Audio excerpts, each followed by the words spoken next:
Bismillahirrahmanirrahim. Assalamualaikum warahmatullahi wabarakatuh. Perkenalkan, saya Tiara Muklisin Madina dari Prodi PBSI 2, NIM saya 2488 2010 45. Tujuan saya sebelumnya saya dari Universitas Darul Ma'arif. Tujuan saya membuat video ini yaitu untuk memenuhi salah satu tugas dari Bapak UNES, yaitu pembelajaran menyimak dan memirsa, dengan tema presentasi yaitu aneka kendala menyimak dan perilaku menyimak. Selanjutnya yaitu saya di sini akan menjelaskan mengenai latar belakang. Latar belakang dari menyimak adalah keterampilan mendengarkan yang aktif dan disengaja untuk memahami, mengolah, dan menanggapi pesan secara efektif. Namun, dalam praktiknya, banyak kendala yang dapat menghambat efektivitas menyimak, seperti gangguan fisik, kurangnya perhatian, atau bias pribadi terhadap pembicara.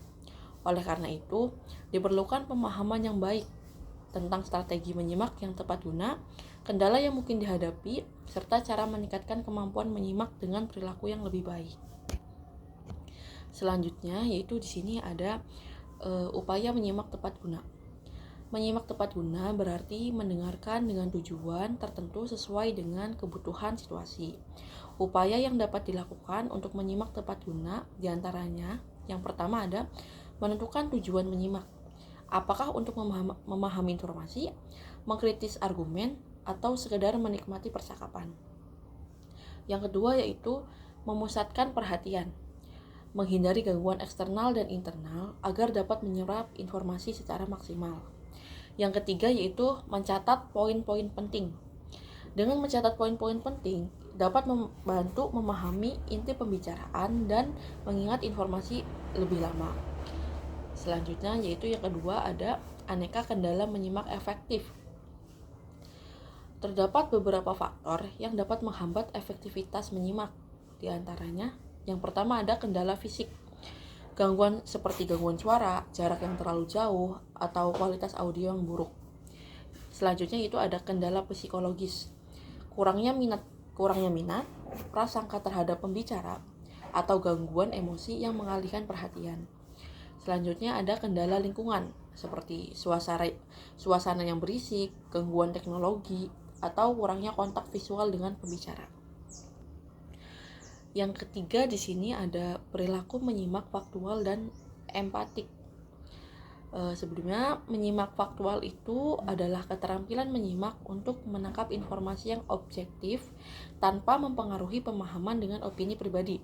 Ciri-cirinya yang pertama yaitu fokus pada isi pesan, bukan pada cara penyampaian. Yang kedua, menghindari interpretasi yang subjektif. Yang ketiga, memverifikasi informasi sebelum menyimpulkannya. Yang selanjutnya itu saya membahas tentang empatik. Menyimak empatik adalah menyimak dengan memahami emosi dan perspektif pembicara. Ciri-cirinya yang pertama yaitu memberikan perhatian penuh dan menunjukkan minat. Yang kedua, menanggapi dengan ekspresi yang mendukung seperti anggukan atau kontak mata. Yang ketiga, tidak menyela dan memberikan umpan balik yang menunjukkan pengertian. Selanjutnya yaitu yang keempat, hal-hal yang dapat meningkatkan perilaku menyimak. Ada beberapa cara agar kita tuh bisa mudah dalam menyimak informasi dan menyerapnya dengan jangka waktu yang lebih lama. Di antaranya yaitu pertama ada melatih konsentrasi dengan menghindari gangguan selama menyimak. Jadi kita fokus pada apa yang disampaikan gitu ya. Terus tidak hanya mendengarkan tetapi juga kita dapat mengambil opini kita atau kesimpulan apa yang kita dapat. Selanjutnya yaitu mengembangkan rasa ingin tahu agar lebih terbuka terhadap informasi yang didengar. Jadi tujuan kita menyimak juga untuk menambah wawasan gitu, kita ingin tahu dari apa yang disampaikan. Selanjutnya yaitu ada mengasah kemampuan bertanya untuk memperjelas pemahaman. Jadi selain tujuan menyimak untuk kita mengetahui sesuatu yang disampaikan, kita juga dilatih untuk mampu memberikan pertanyaan gitu. Jadi agar kita bisa lebih paham dari apa yang disampaikan. Yang terakhir yaitu melatih kesabaran agar tidak tergesa-gesa dalam merespon pembicaraan.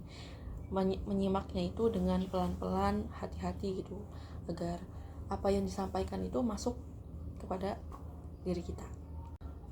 Segitu saja yang dapat saya sampaikan mengenai aneka kendala menyimak dan empatik.